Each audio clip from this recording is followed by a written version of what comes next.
The following program was produced by an independent community producer. The opinions expressed do not necessarily reflect those of the ECAT staff or board of directors.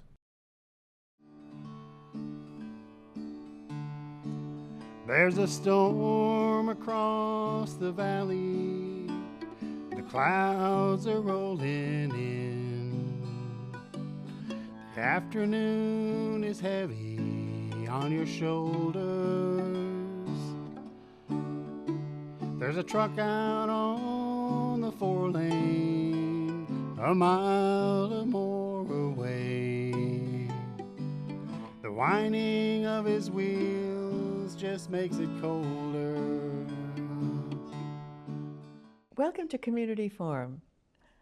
It gives me a great deal of pleasure to welcome back Dr. Professor Thomas J. Clarke, retired professor from Stonehill College here in Easton. And we're going to continue our discussion on this incredible 683 book, which is his lifetime book. And I know, I think you're 93.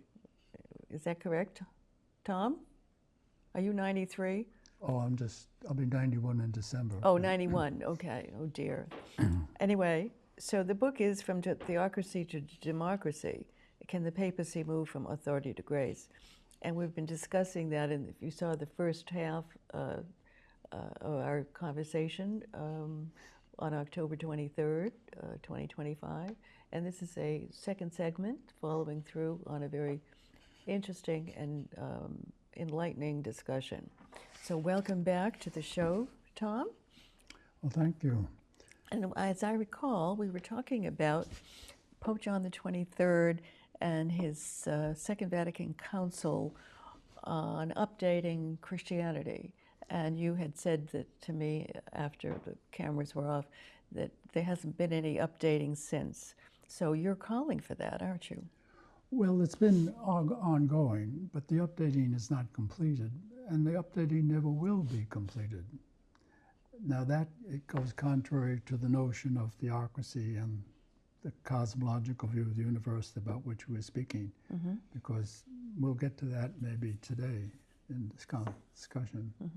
But we were talking about when I came back from Rome, I wanted to study history. And I went to Columbia to study modern revolutionary history and wound up taking a course in the Middle Ages because there were no other opportunities for me. Everyone was on sabbatical. And this tall man walks into the room and throws two books in front of everybody. And the two books he threw in front of me were about a controversy at the University of Oxford in the 14th century over the doctrine of grace. I could not believe that finally someone was showing some interest in grace. But the two leading medievalists, one in England and one in Germany, I didn't know who they were, but they had both published books on this topic.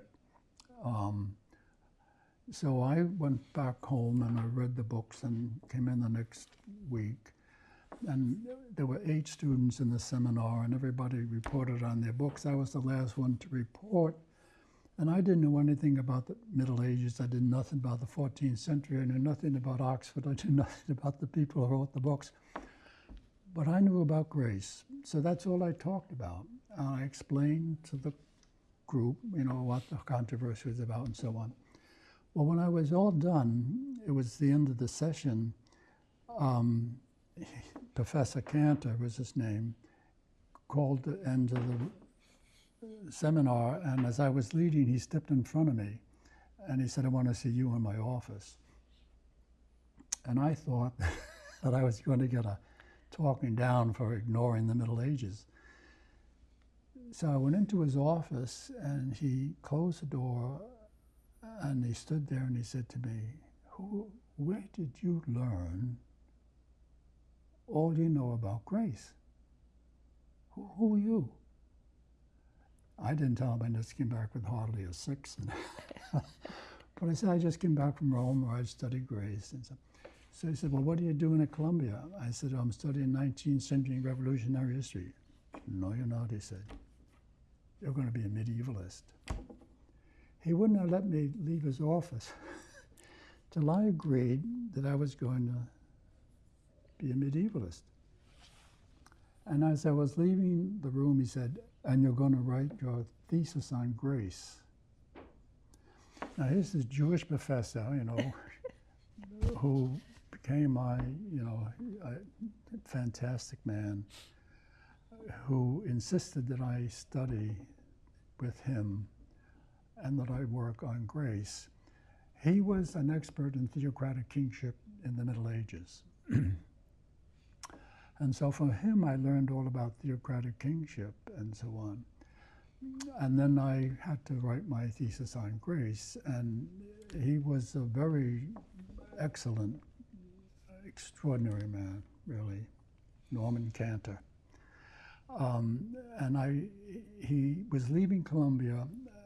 He was invited to Brandeis, and he asked me to go to Brandeis with him, invited me to go to Brandeis with him. I went free, on scholarships. But he said, "You're going to have to wait a year." So I always wanted to go to Germany to study.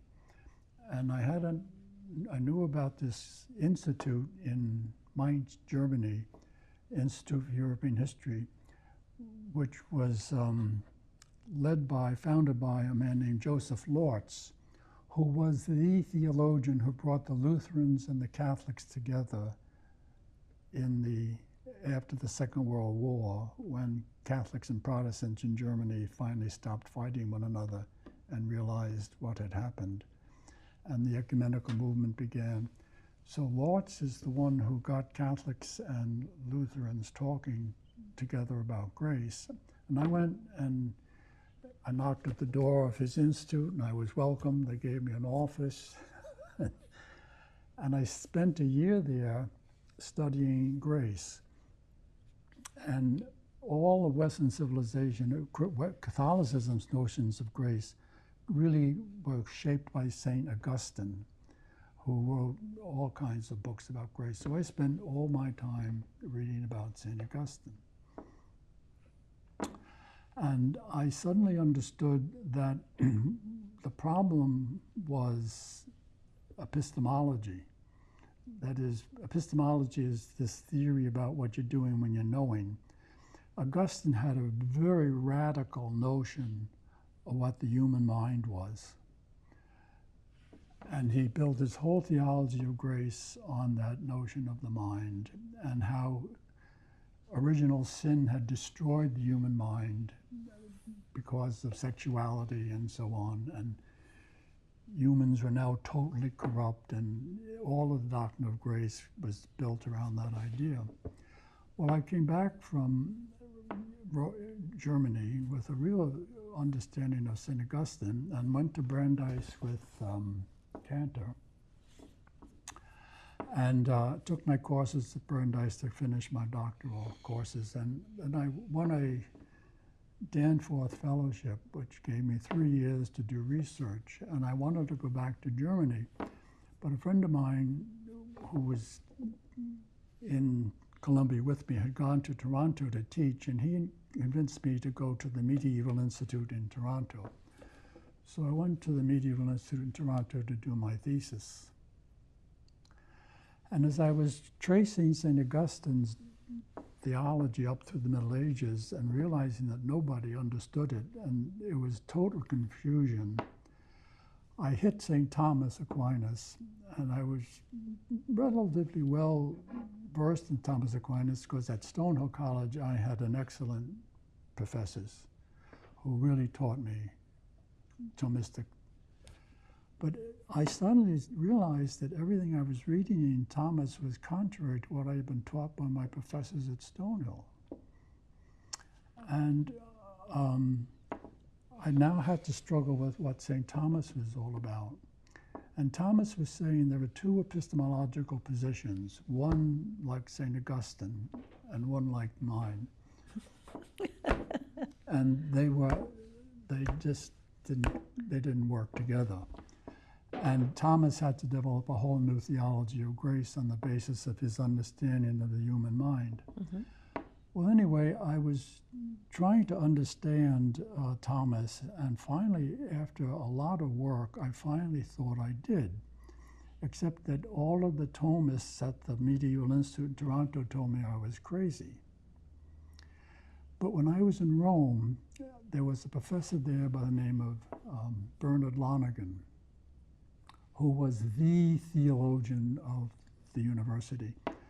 And he was a Canadian, and he used to come to our college, which was basically a dormitory, once a week for dinner, and he would go up onto the roof, and he had a small group of students who were really interested in him that he worked with.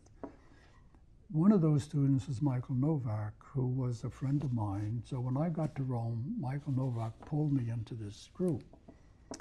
Well, I sat on the roof for 4 years with Lonergan, and I really never understood why he was so significant or really what he was getting at. But I trusted that this was where I should be. But I left never understanding. So when I was in Toronto struggling with St. Thomas, I suddenly remembered Lonergan was Canadian. He had retired. He was living in Toronto at the Jesuit College. So I called the Jesuit College and asked if I could speak to him. He answered the phone, and I told him I was one of those students. That, oh yeah, I remember that group. So he invited me out to the college to see him. And I told him I've been working on this issue of grace and St. Thomas and St. Augustine, and I came upon this understanding of Thomas that was just so radically different from everything I'd ever been taught. And I explained to him what I had finally understood about Thomas Aquinas, and I said to him, I never understood what you were talking about in Rome. Is this what you were talking about? And I remember very clearly exactly his answer and how he answered me. Took you all this time to figure that out, stupid? That's, quote, exactly what he said to me. So I told him it did, but it turned everything upside down. He said, that's right. So for 3 hours, I sat with this man, Bernard Lonergan, who, believe me, in Catholic theology is way up there. The implications of what we were talking about, and I left there quite convinced that I had understood Lonergan. So I wanted to go back to Germany because the man who had written the book on the Oxford controversy had been in Toronto. He invited me to Germany when he found out what I was doing to work with him in Tübingen. And when I told my superiors at Holy Cross Fathers that I was going to Germany, no, they said, it's time for you to come home. So you're going to Stonehill. So I went to Stonehill, and Stonehill didn't need me. They didn't. There was no room, but they made room for me by making me a utility infielder. So in religious studies and history, whatever they needed, I taught.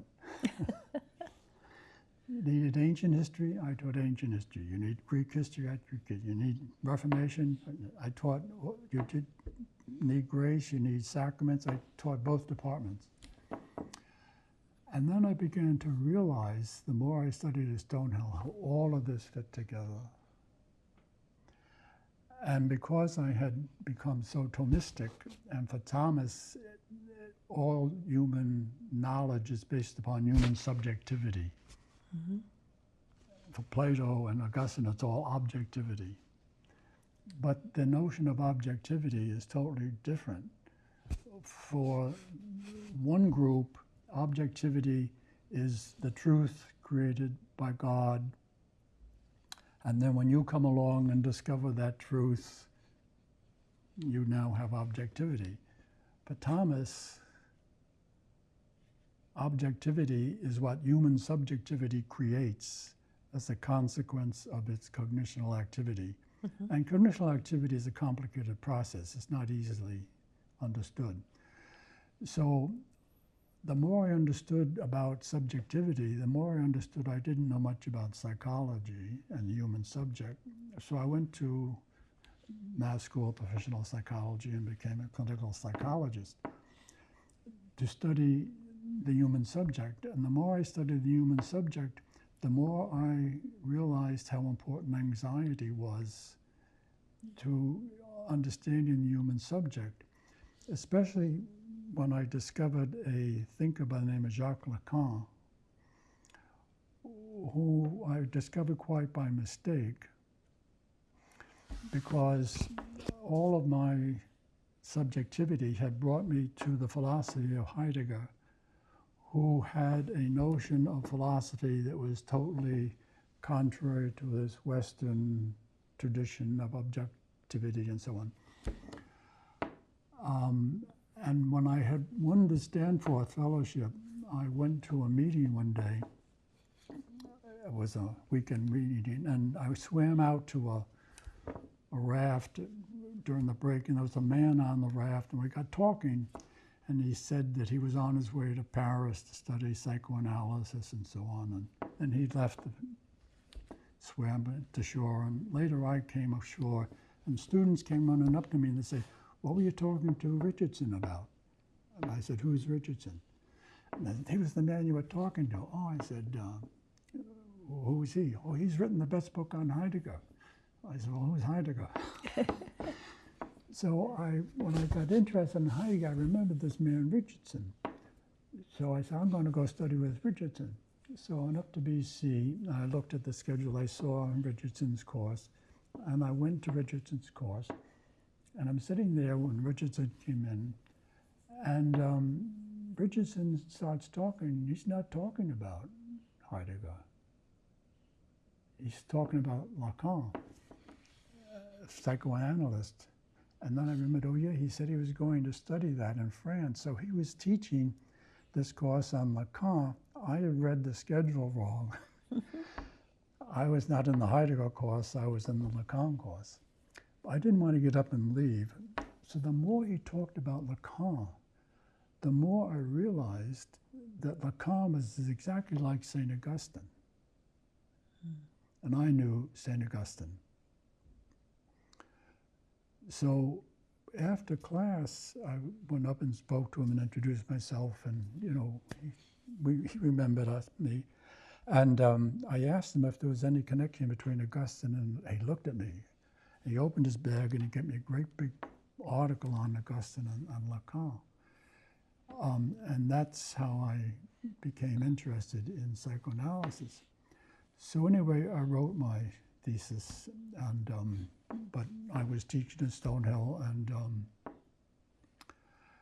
an interesting thing about my thesis is I defended it at Brandeis, but in the meantime, Cantor had left Brandeis and a new man was in charge, Alistair MacIntyre, who is the leading scholar of ethics. He's really significant. I didn't know anything about him, but he told me he was going to take over my thesis defense. But he invited Cantor back for the defense. And I didn't know anything about MacIntyre, but I got some of his books out, but I never got a chance to look at them until the night before my defense. And I looked at his books and I saw that he had only 2 epistemological positions. And my thesis was that Thomas had introduced a third. So when I got to Brandeis for my defense the next morning, he was standing out, MacIntyre was standing outside the library with Cantor and another professor, and he said to me, "We've called off your defense." And they said, "We accept it. You don't have to defend it, but we want you to talk to us about it." So we went in and talked about that third position of Aquinas that I had discovered, which was part of my thesis. Mm-hmm. So that event gave me a lot of confidence in, especially with the conversation I had with Lonergan. And all the Lonerganites told me I was crazy. But I was confident because I had this personal experience of talking with these people about the ideas that I was working with. And of course, the doctrine of grace was one that I knew really well because of my training in Rome. Mm-hmm. And so I always wanted to put these ideas together, but teaching at Stonehill, you're a utility infielder. And finally, when I retired, I said, I got to write this book. So this book is a history of how the notion of anxiety, which dominates all human beings, it is anxiety which alerts us as human subjects to where we are in existence. So anxiety is a very, very important dynamic. But it has an infantile manifestation, which is preoccupied with obedience to make certain that you're not abandoned by the one who holds you. So if you obey the one who holds you, you will not be abandoned. So an infant has this fantasy about never being abandoned as long as it satisfies the desires of the one who holds it. That's Lacan's theory. Mm-hmm. And I began to recognize that that theory of anxiety is what structures all of Western civilization. That all these empires were built upon this conviction that the theocratic king had to be obeyed because he was the one who guaranteed that the divine world would not abandon the human world. And so people obeyed their king to make certain they would not be abandoned. But of course, the whole idea then of not being abandoned came from the idea of your obedience to the will of God. Mm. Luther said, no, no. St. Paul said, no, no. Jesus said, no, no. Your salvation comes from the fact that God loves you. Exactly. Period. Right. Exclamation mark. Exclamation mark. In fact, St. Paul said, you know, I was really good at honoring God. Boy, you want to brag about being faithful to God? Let me tell you all. He goes through this whole list of things he did. And then he says, now I realize that's so much. And the English translation is garbage. Yeah. But in Greek, that's not the word. Some Bibles translate it as dung. Really? But it's actually what you find in barnyards. Right. As a consequence of cattle haven't been there. So there is an English word that signifies that. So St. Paul said that's all garbage. And that's what the doctrine of grace was difficult. That was the difficulty in understanding the doctrine of grace, because human anxiety can't trust that it's not something that we do that's going to save us from being abandoned. Mm. And all those controversies that destroyed Christianity were about free will and grace. And of course, authority stepped in and said, we will settle it. But authority never settled it. Mm. And so the issue remains festering and destroying Christian identity, so that you have things like Christian nationalists, and you have people just drifting away from the church because they just find it incomprehensible. It just makes no sense to them. And they're interested in their subjectivity and freedom. And they don't understand that there is no notion in Western civilization more supportive of subjectivity and freedom than the doctrine of grace.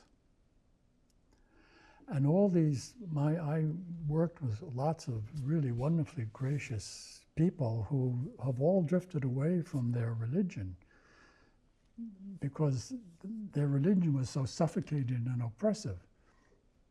In fact, that's what I did my doctoral thesis on from my doctorate in psychology, is the experience of people having to leave their religious tradition in order to develop psychologically. Wow. And nothing supports the psychological development of a human being more than grace. In fact, without that psychological experience of graciousness, intimacy, you are not capable of being a human being who escapes from the infantile thinking of anxiety about abandonment, and you start to take on responsibility and freedom and so on. So everything came together in this very strange way because I kept making mistakes. You know, I thought I'd go to Germany, I wound up at Stonehill. I thought I'd go to 19th century, I wound up in the Middle Ages. I mean, people were guiding me all along. I had met wonderful teachers like Norman Cantor, you know. I keep thinking this wonderful Jewish professor who said to me, "No, man, you're going to be a theologian of grace." So that's what the book is about. And there's a lot of personal experience in the book. So it's a response to this question, can the papacy move from authority to grace? This is an historical, theological, psychological, and personal response. And there are stories in the book about grace and how liberating it is, and how destructive it is when you don't understand it and turn to retribution and vengeance and hatred. And I look at our society today, and this idea of grace and vengeance is being brutalized. Absolutely. And for me, it's just unfathomable. It's very difficult to understand what's happening in this country, because where's the goodness, where's the grace? You know, my grandparents and my great-grandparents were welcomed to these shores as immigrants from Sweden in the 19th century, and nobody asked them to qualify their goodness or their reputation. They were welcomed, and you know, give us your poor, you know, and your burdened. I mean, there's the Statue of Liberty says it all, and we have disgraced the tradition of welcoming people from other places and understanding their hardships, their persecution in many cases, and the fact that ICE is shooting people on the streets of America because they see their duty to arrest people who they think are evil when they're just good-hearted people looking to have a better life, the way our ancestors did. And to not allow that is really sinful and so incomprehensible. And hopefully we will all wake up. And I've been protesting with No King's Day and all of those things myself personally. And obviously people need to do that if grace is going to win. Well, grace and democracy go hand in hand. Theocracy and authoritarianism go hand in hand. And the tradition of graciousness is really extraordinary in America. You know, in fact, there are people from North Easton in this book. Really? Yes, who are profoundly gracious. And in fact, the book ends with a poem written by a man from North Easton, Frank Ryan, who was with his wife Alma, had 7 children here in Easton. He was a poet, taught at Stonehill, and he wrote a poem on grace, and it ends the book. Well, it's a final ending, and we're going to have to end this segment. Okay. We have about 20 seconds left. Okay. Tom Clarke. Tom Clarke. Yeah. Thank you so much for being here and enlightening us with this magnificent discussion. Welcome back. Well, it's good to be here. Thank you. And so for everybody, this is the book, From Theocracy to Democracy. Thomas J. Clarke, Clarke with an E. It's on Amazon. It's on Amazon, like all of the books, so please order it and be enlightened. Thank you so much. I know. Thank you for joining me. Until next time.